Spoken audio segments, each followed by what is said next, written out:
Do you want to be able to invest in other businesses? That's one of my dreams and becoming reality is to invest in other businesses so that they thrive, I thrive, and then we all get to have fun together. And an aligned business model is the only way I will get involved. If you're not aligned with your business, you won't see me on the investor roster. It won't happen because I know how powerful it is to view prosperity plans, profit and loss, even when it's sitting at a loss. That's empowering because you know that, and you know that you can make some shifts.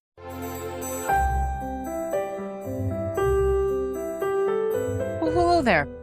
Thank you for joining me for this episode of Intuition, Your Success Compass.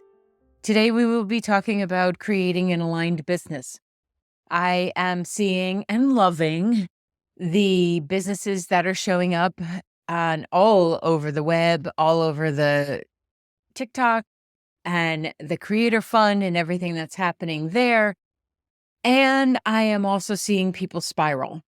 I am seeing people who businesses or products take off and they don't know how to handle the onslaught of orders. They haven't set up systems and they haven't really gotten their brains and their emotions around being a business owner. And it's looks like it's something that's fairly easy, but I can tell you after doing it for 23 years, it's challenging.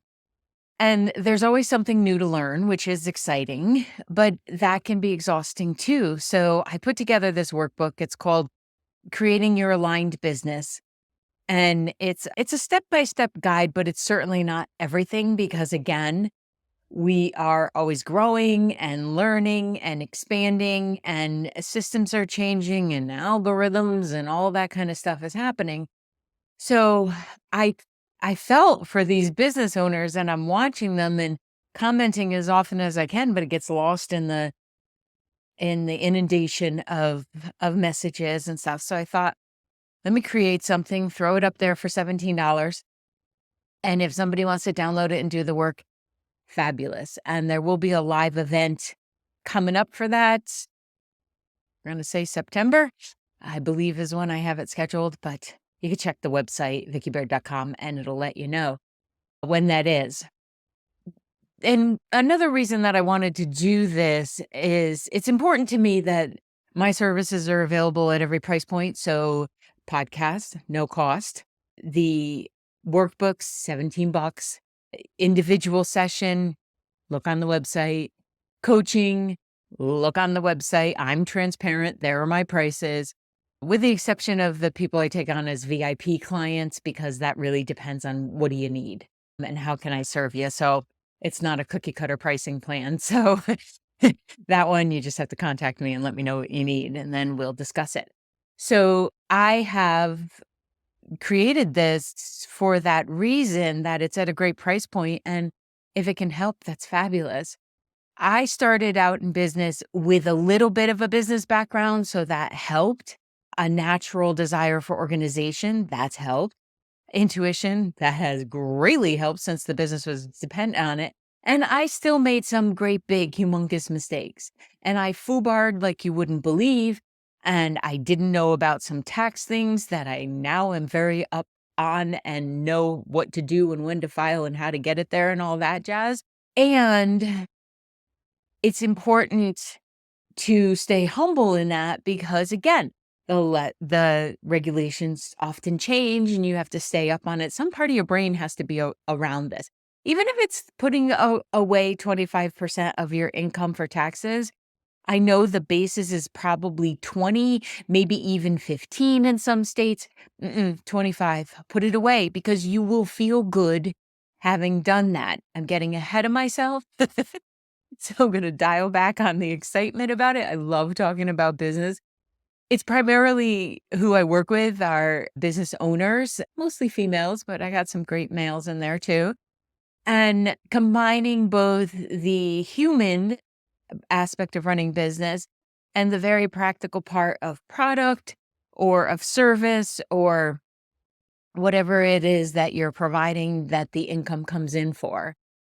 So, because ultimately, I think business is business. And beyond great customer service, there have to be some structures in place. And beyond the structures in place, there has to be an alignment. There has to be a joy in what you're doing, because some days will suck. They will just suck. You will have to do things that you don't want to do.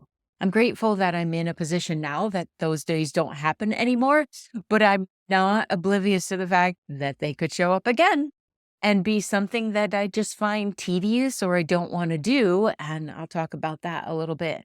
First, you need to take inventory. If you are someone who has a business, maybe you don't have a business, maybe you're thinking of starting a business, take some inventory.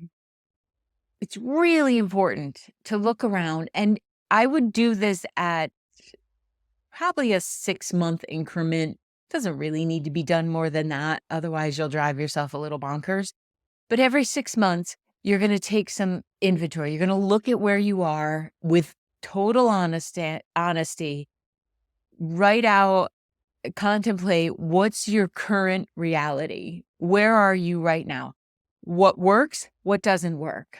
What do you love? What sucks? What would you like to get rid of? What do you definitely need to keep because it lights you up? I can not imagine ever giving up individual sessions. It's just something I love to do, the one-time intuitive session or the one-on-one coaching.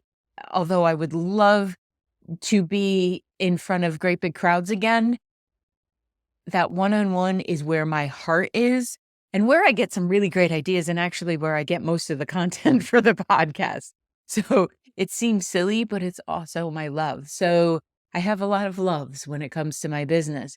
But you want to take an honest and very self-aware inventory, because if you're doing something that doesn't light you up, but it's an integral part to your business, well, then we have to talk about that, because it doesn't have to leave the business. We just have to figure out how to either relight your pilot light or to delegate that. So when you take inventory and ask yourself questions like, am I working more hours than I want to work?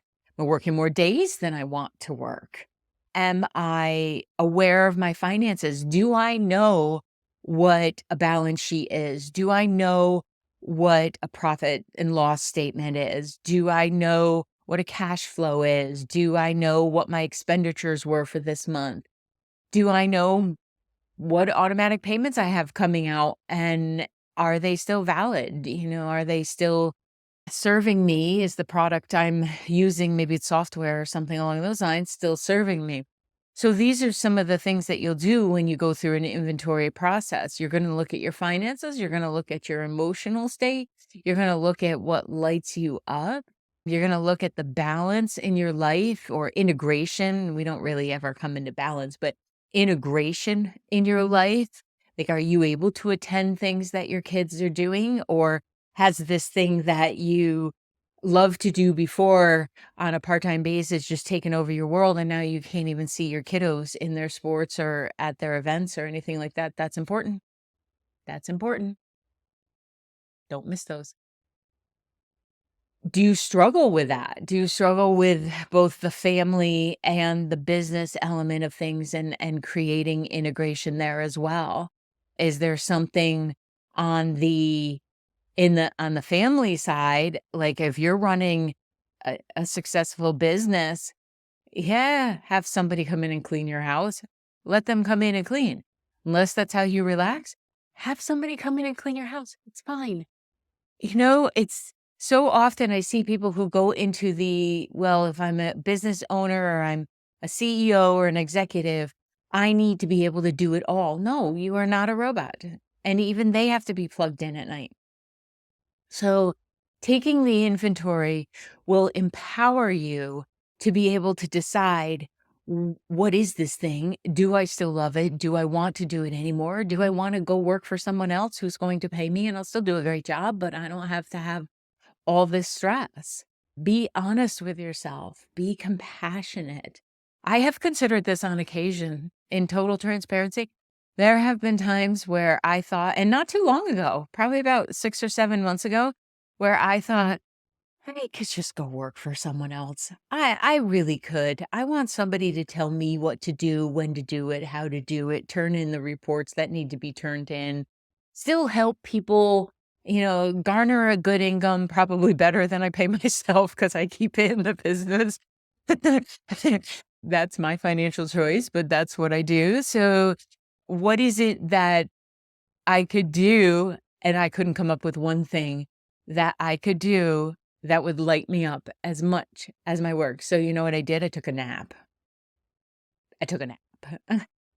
And I realized, wait a minute.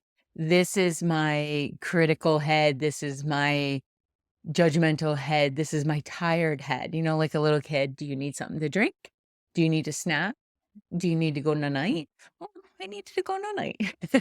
And when I woke up, I'm like, oh, okay, that passed. But it was still enough that I considered it an inventory because I don't just suggest this stuff, I actually do it. I want I wanted to ask myself to know, what is it that's important to me? What makes my heart happy? And I feel like these are questions that are best asked outside of whatever your office is. Now, obviously, I work here in my home. I will ask these questions, not even in my neighborhood when I'm walking the dog. I will go sit somewhere, usually outside, usually in nature. Well, that would be outside, Vicky. Usually in a wooded environment. But if I can't find that, some great bench is good, with a notebook, handwritten, and I'm writing out what are the things that I need to shift or that I would like to have in my business that I don't currently have. This year, it's all focus and structure, focus and structure, focus and structure, and a conscious structure. And that actually lights me up. It feels good to do this.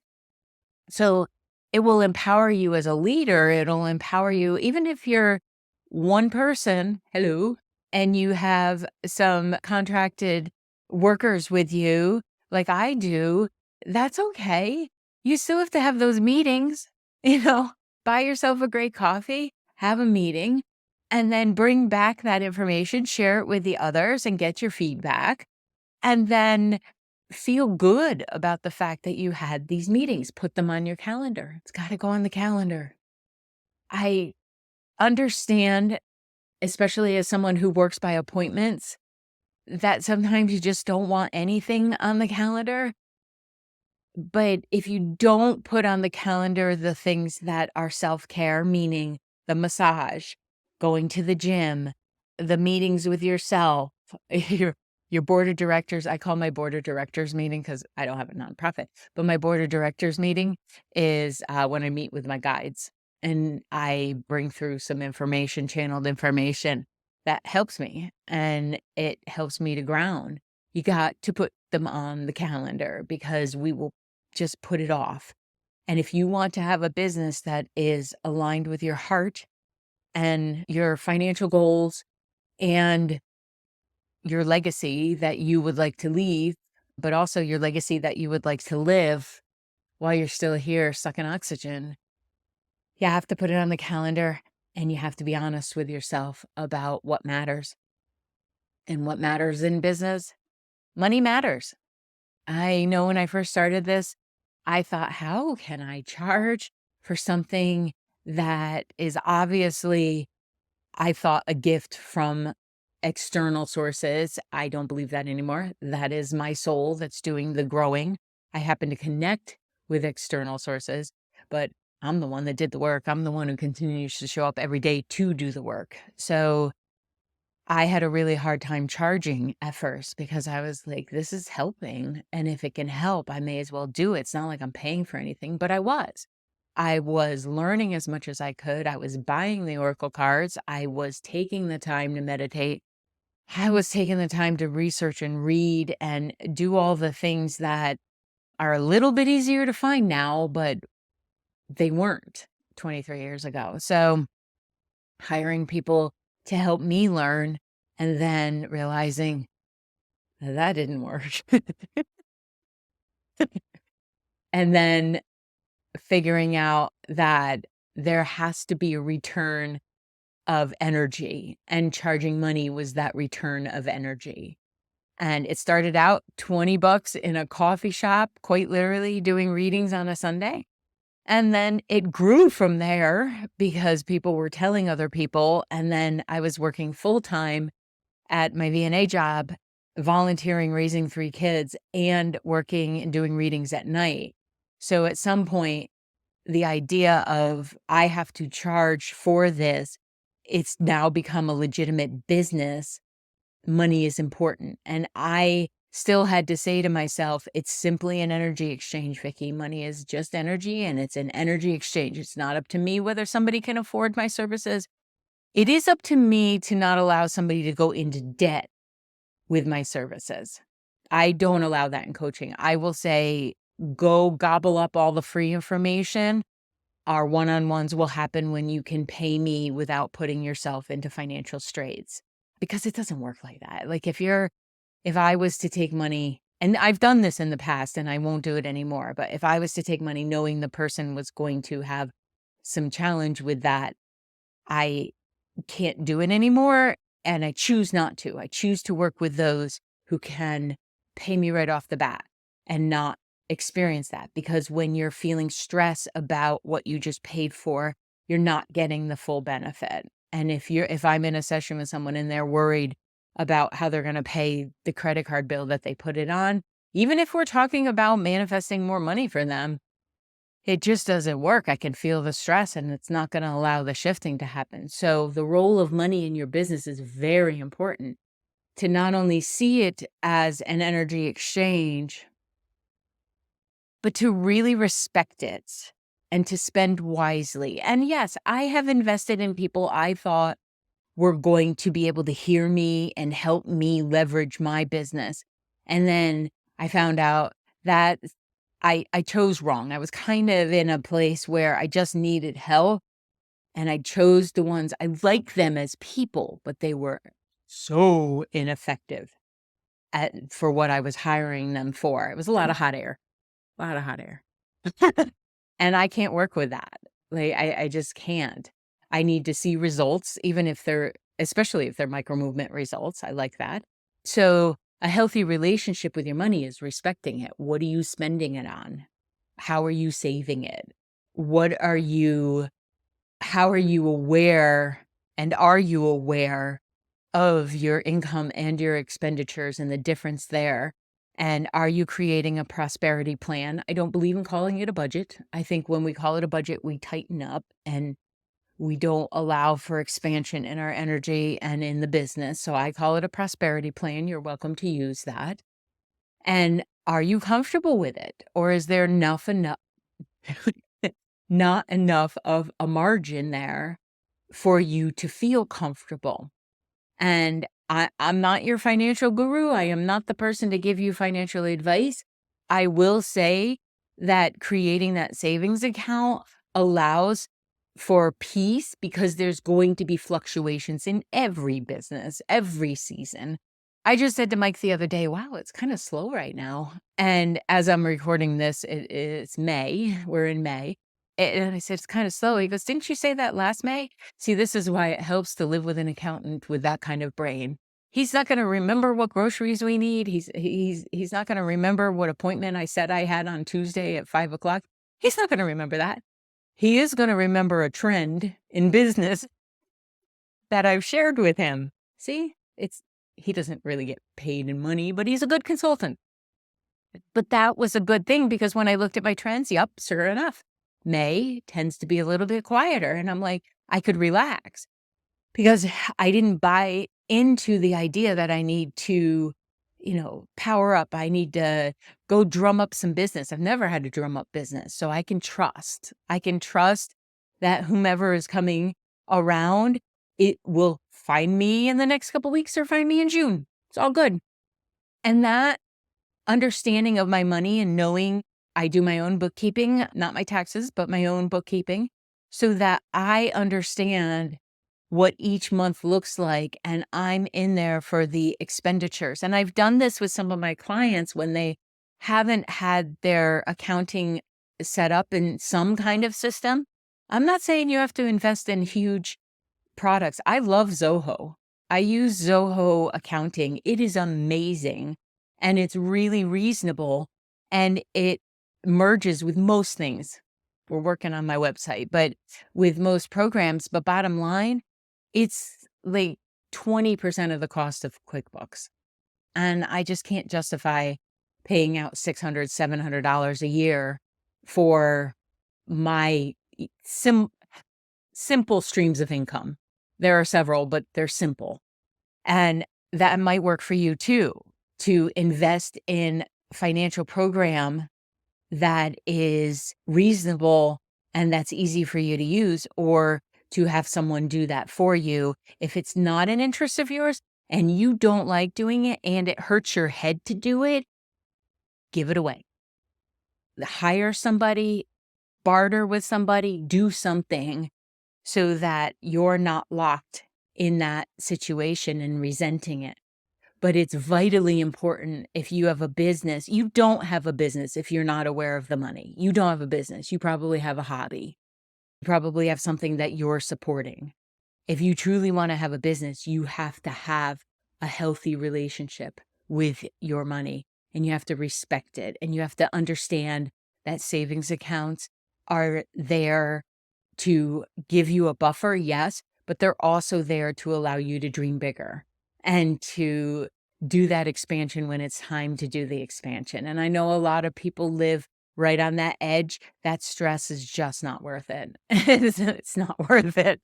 And so you should be looking at this every month, no exception. You should be looking at your books. Don't have to do it every week. I have a calendar event that every week it comes up and it says bookkeeping time.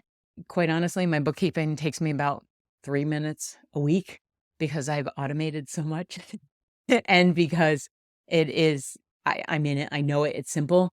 But so I have it set up every week. So I stay on top of it that way. But every month is fine. If you can set aside an hour or two every month for yourself, if that will help you be on top of it, because there can be a tendency in our business to stay in the service, stay in the heavy lifting of things and not do the accounting and put it off because it seems like it's not hindering you from doing your service. So I had one client bring me a bag, like a hefty bag of all of her invoices and then her bank statements. And we sat on the floor and we separated these out as I plunked them in to a computer system. Could she have found somebody to do this for her? Yes. Did I suggest it? Yes. But she trusted me and I had the skills to do it. And that became our coaching. So as we went through each thing, I'm her data entry. I'm putting it in and I'm setting up her system, but I'm also asking her, this expenditure right here, how was it necessary? Because she felt it was necessary. I'm not going to judge that. How was it necessary? How did it help you? What's the benefit? Do we keep it? And we ended up cleaning out quite a few of the things that she thought she had to have. And some of that was systems. Some of that's just knowing that you don't need all the superfluous stuff. You can get by on a pretty streamlined system. And then she felt lighter, right? And then she could meet with more people or she could serve more people.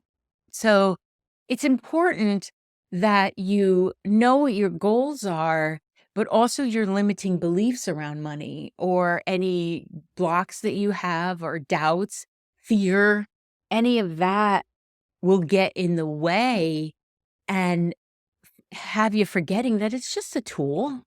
Money's just a tool to achieve the dream life you want to live. My intention is to work no more than 3 days a week. I want 4 days where I'm able to volunteer, work on my property, work on my book. I don't consider that working, so it's kind of a gray area in there. But I know that that's it, and the money that I bring in allows me to get to that place. And that doesn't mean that every week I'll have 4 days, but it just means that I have the possibility of it. And it's just so yummy to me after working decades of 7 days a week. It just feels like that's where I want to be. I want to take care of my lawn. I want to grow vegetables, basically returning to the earth. But then that allows me to show up in my work in a much more genuine and aligned way. That's my aligned business. You might think, holy crap, Vicky, do not even suggest that I'm out there, setting up sprinklers. I'll be doing that after I finish this, or that I'm, weeding or anything like that. Great. What do you want to do? Do you want to have a spa day that you don't worry about work and you want to go just take off and do that? Fantastic. Let's create it. Do you want to be able to invest in other businesses? That's one of my dreams and becoming reality, is to invest in other businesses so that they thrive, I thrive, and then we all get to have fun together. And an aligned business model is the only way I will get involved. If you're not aligned with your business, you won't see me on the investor roster. It won't happen, because I know how powerful it is to view prosperity plans, profit and loss, even when it's sitting at a loss. That's empowering, because you know that, and you know that you can make some shifts. So when I say aligned, it doesn't mean that everything, we're smiling and we're Yahoo and everything is amazing. But when there are things that have to be adjusted and addressed to, you see them as gifts. You see them as the opportunity to shift what hasn't been working and have it start working for you. Okay? Because what's the point of creating a business that's going to stress you out more than working for somebody else? I just don't understand. And from that, we learn to invest our time wisely. And that means anybody who's worked with me knows what I'm about to say. There has to be a time audit. There has to be something where you're paying attention to what you're doing in a day, because there are so many hidden distractions. And I am right there with you. I can get lost in the scroll. I absolutely can. And I have time warnings on my phone that say, nope, you've been in here too long. I have them in the individual apps, and then I have an overall one on my phone that if I reach an hour a day, they all black out and I don't get back to them unless I'm waiting to hear from somebody on Messenger, because there's so many ways you can get a hold of somebody these days. I don't go in and check, because I want my brain to work, first of all, but I have wasted, and it is a waste, so much time just scrolling through and avoiding what needs to be done in my own business. So a time audit, it doesn't need to be fancy for me. I like a legal pad set up somewhere, or a note on your phone, and you're entering in answered emails for half an hour. I had to run to the store. I just had to do that. So that's on my time audit for this week. Had to go pick up prescriptions, come back, had to feed the cats, and so they didn't annoy me while I'm recording this. And all those things get put on the time audit, and it's not for a judgmental thing at all. It's so that when I look back on my day, my brain will often say to me, I didn't get enough done and I wasn't as focused as I needed to be. And having that time audit, I don't do it every day, but when I'm feeling without rudder, when I'm feeling like I'm wandering too much, it happens. And I can look back on it and I can say, all right, Vic, you recorded today 5 podcasts. That's 5 hours between setting up, recording, making sure I have my cheat sheets available, and getting into the role of it. Well, that's 5.5, 6 hours right there, when I've already done a couple hours beforehand on those things like answering emails and reconciling. Today was bookkeeping day. It was on the calendar, so I did it. So these kind of things are meant to help you understand where you're spending your time, but also where could you delegate your time?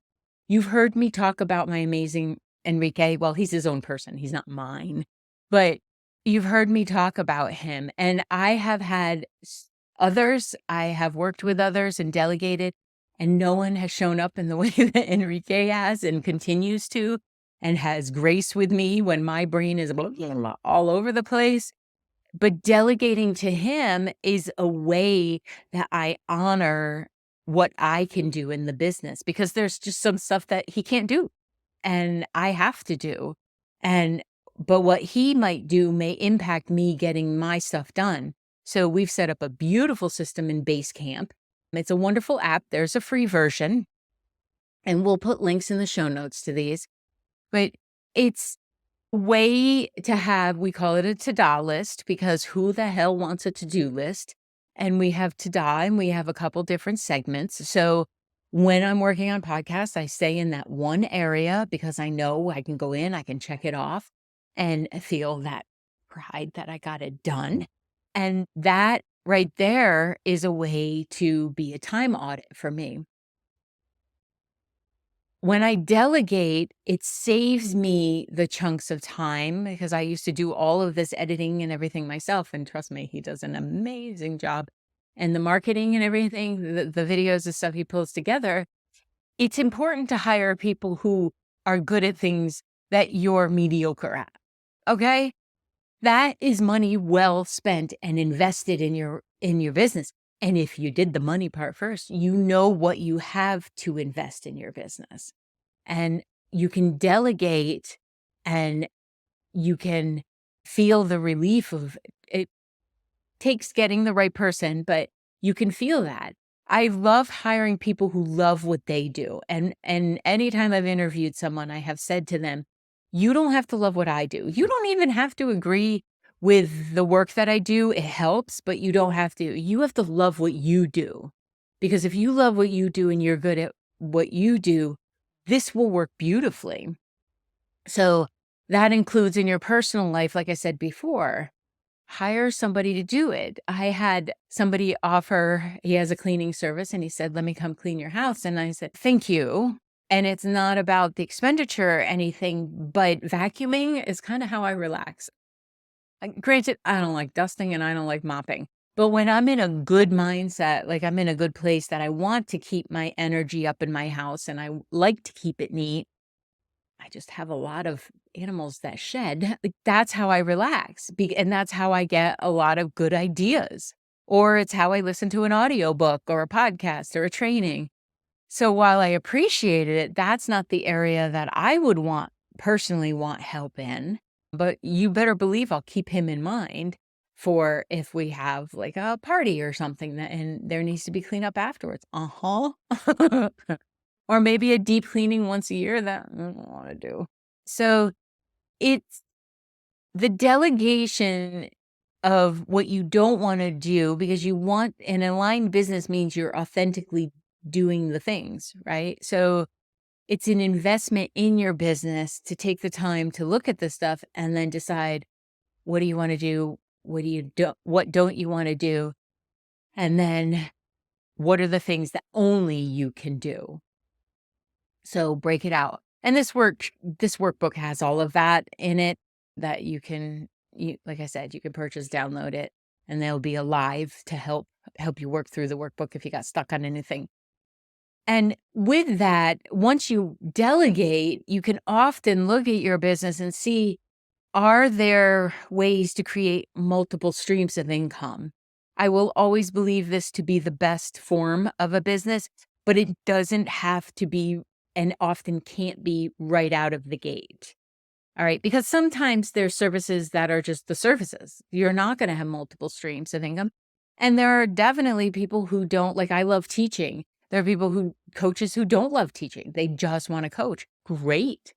But if you want to cultivate multiple income streams, you will need time to brainstorm. You will need time to research. You will need time to look at software.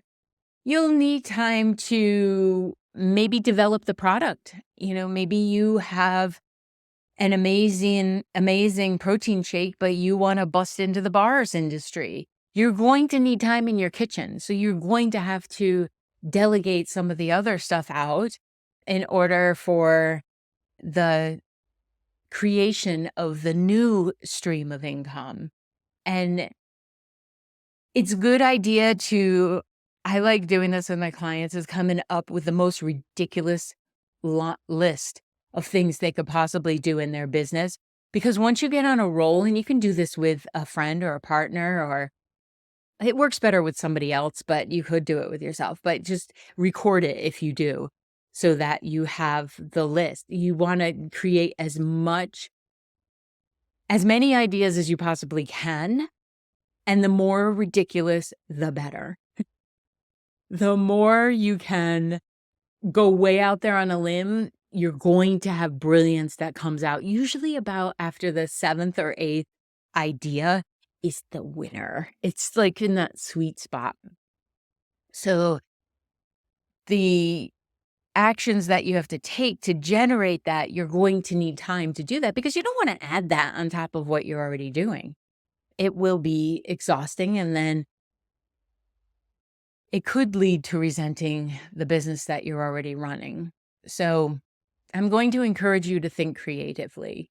Have it be fun. Have it be ridiculous. Diversifying your income helps to create a better stability. But if you go too far out, you'll create instability. All right. So it's like that sweet spot that's in the middle. And honestly, after this many years, that's what I found is my sweet spot. I won't say no to considering anything that comes up, but it will have to work with what I've already created, because I found the sweet spot. Because I do this stuff. I don't just talk about it. All right. So having an aligned business is more than the fundamentals of being in business. It's also about connecting to your energy and the energy impact that you might make with your business. What is meaningful to you? Why do you want to do it? And the big why, not the little whys, but the big why. Why do you want to do it? I just did this practice with somebody the other day, and I did it with myself a couple weeks ago, where a business that I'm endeavoring into, I had to ask myself, why do I want to do this? Why? And I kept asking myself, why is that important? Why does that matter to you, Vicky? Why would you want to do that? You're in the sweet spot with your business. Expansion, that tricky little thing. Why? And I became a 4-year-old, and I just kept asking why. And the answer surprised me. I can't talk about the business just yet. That'll be later on. But the answer surprised me because it wasn't what was evident in front of me and what I thought it was. It would be helping in a way that's obviously connected to the business, but it's not specific to the business. So it's just so fascinating to me. And once I found that, I found another gear, right? Like when you're driving a Standard, you can get it up into 5th gear and you're like, "Ooh, I'm flowing." That's what I found, was that 5th gear, because I was grinding my gears up until that point. I was feeling like, this isn't necessary. I'm going to back out. It doesn't feel right to me. But what didn't feel right was I wasn't aligned. I was in the wrong chute. I was lining up with what is completely aligned with the other business owners. And that's what's so amazing too, because I don't have to run this business. That's not up to me, but I am there to help and have invested in it. So my energy matters. And if I wasn't aligned, it could also create problems. They are completely aligned with the things I thought it was about, but it's not for me. And my energy will help now that I know where I'm aligned. And it's important that you think of it in a way that, how does it resonate with you? Maybe you're in business with a spouse and you guys have this conversation. Why is what we do important? Why are we doing this? Why is this going to matter after we croak? Why is it that we want others to know of what we do? Like, just keep asking the question, because it will get you to the heart of it and what really matters to you. And then on the days where you're dragging butt and you have absolutely no energy, you will remember what was so important to you, and maybe even write it out, make it part of your mission statement, and have it somewhere where you can be like, hey, that's why, that's why, that's why. Simon Sinek has a book, Find Your Why. This is a little bit deeper. And, is part of it your legacy and your energy? Do you want to help your community? Do you want to then give out more? Do you want to be philanthropic? Do you want to help causes or movements that speak not only to your heart, but to your soul as well? And, that goes partly to your schedule. Do you have time to do that? And if you look at that and you create financial and time freedom, you can contribute with your energy resources and being connected, and also with your physical, right? So maybe it's your ideas. Maybe you're part of a think tank. Maybe you're speaking in front of Congress. Maybe you're creating new legislation because of what you've seen in your own business. Maybe you are helping kids navigate post-graduation when higher education isn't their thing. Whatever it is, when you are aligned with what you do, you will find energy that contributes to your joy and your expansion. And then your business isn't just a business. It's its own entity in the universe, and it contributes to your soul's journey. I mean, that's just amazing. So if you work for someone else and it's not your business, thank you, because everybody out here running businesses, it's not going to work. Like Mike tells me all the time, no, I don't want to run my own business. I don't like that. I like working for nonprofits, and that's my gig. Fabulous. Thank you for being that person that does that. But if you work or you contribute or you're connected to any function, this could work for parent-teacher associations or whatever they call them these days. They've probably changed the names, but it can work for any kind of community group to ask, what's my alignment? Why am I here? Does this matter to me? And then take the small steps towards the goal of being aligned with whatever it is that you're aspiring to help or to create, to bring out into the world, to share. If you're writing a book, if you're creating a teaching module, if you are making origami so that we have beautiful pieces of art in our home, whatever it is, I encourage you to implement some of these ideas and then pay attention to your progress and stay consistent. Because the other thing that happens in business is we tend to go, yeah, that's what I'm going to do. And then 2 weeks later, everything else takes over. And we forget to stay consistent and go back and track your progress. So perhaps consider buying the workbook and have that be your connecting time and guiding you through aligning with your business or your mission or your help or your volunteer work, whatever it is. Let's all just get lined up, okay? Thank you so much.